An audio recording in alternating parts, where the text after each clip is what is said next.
पिछले सप्ताह की सबसे बड़ी खबरों में से एक, इंडिया पॉपुलेशन के मामले में दुनिया की नंबर 1 कंट्री बन गया है। चाइना अब सड़क के नंबर 2 के ऊपर चला गया है। ये अपने आप में एक ऐसी खबर है जिसका सबको पता था कि आज नहीं तो कल आनी ही है, सो आ गई। लेकिन इसका इम्पैक्ट क्या है, आने वाले वक्त में किस तरह से ये इकोनॉमीज़ को इम्पैक्ट करेगा इन इंडिया और चाइना की, और इंडिया जो अपने आप को एक ग्लोबल सुपर पावर या यूँ कहीं एक डेवलप्ड कंट्री के सपने में देख रहा है, वहाँ पर इस खबर का क्या प्रभाव है। चलिए देखते हैं और समझते हैं कि पॉपुलेशन किस तरह से आने वाले वक्त में ग्लोबल सिनेरियोज को इम्पैक्ट करेगी। पॉपुलेशन को मोटा मोटी 2 हिस्सों में तोड़ा जा सकता है। एक को बोलते हैं वर्किंग पॉपुलेशन और दूसरे को बोलते हैं डिपेंडेंट पॉपुलेशन।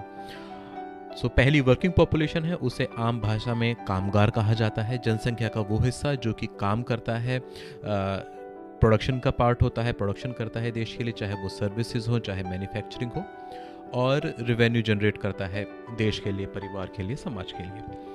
पॉपुलेशन का दूसरा हिस्सा होता है जो कि डिपेंडेंट होता है, जिसमें बच्चे और बुजुर्ग शामिल होते हैं। पॉपुलेशन का ये हिस्सा कोई एक्टिव मैन्युफैक्चरिंग का, एक्टिव प्रोडक्शन का हिस्सा नहीं होता है, लेकिन ये अपने गुजर बसर के लिए वर्किंग पॉपुलेशन के ऊपर डिपेंडेंट होता है।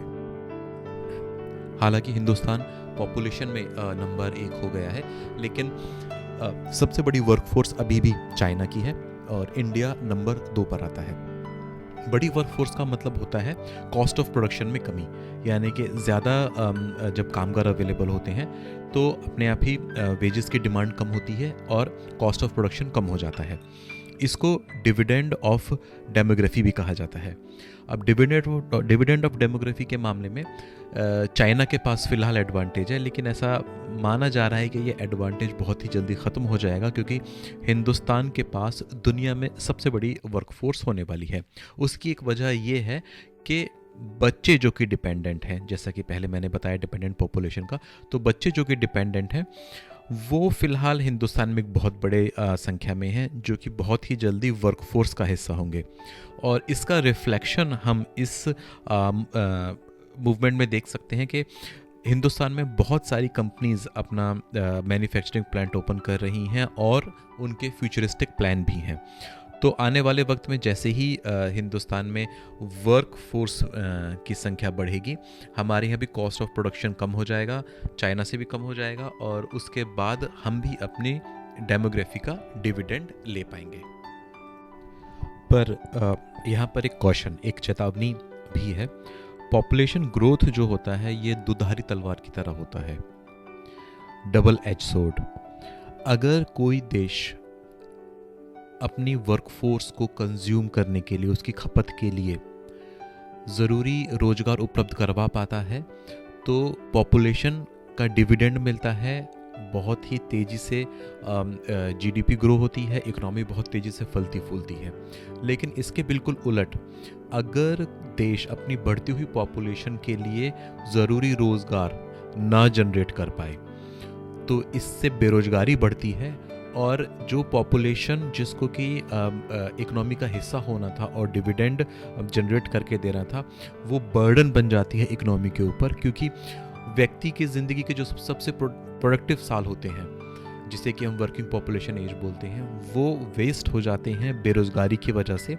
तो इन सालों में इंडिविजुअल होता है ना तो वो जीडीपी में ही हिस्सा दे पाता है, और ना ही अपने भविष्य के लिए और बुढ़ापे के लिए संसाधन जमा कर पाता है। तो ये डबल लॉस होता है। एक तो उसके मोस्ट प्रोड्यूसिंग ईयर्स वेस्ट हो जाते हैं, साथ में वो एजड होते हैं तो उनके लिए कोई सपोर्ट मैकेनिज्म अवेलेबल नहीं होता।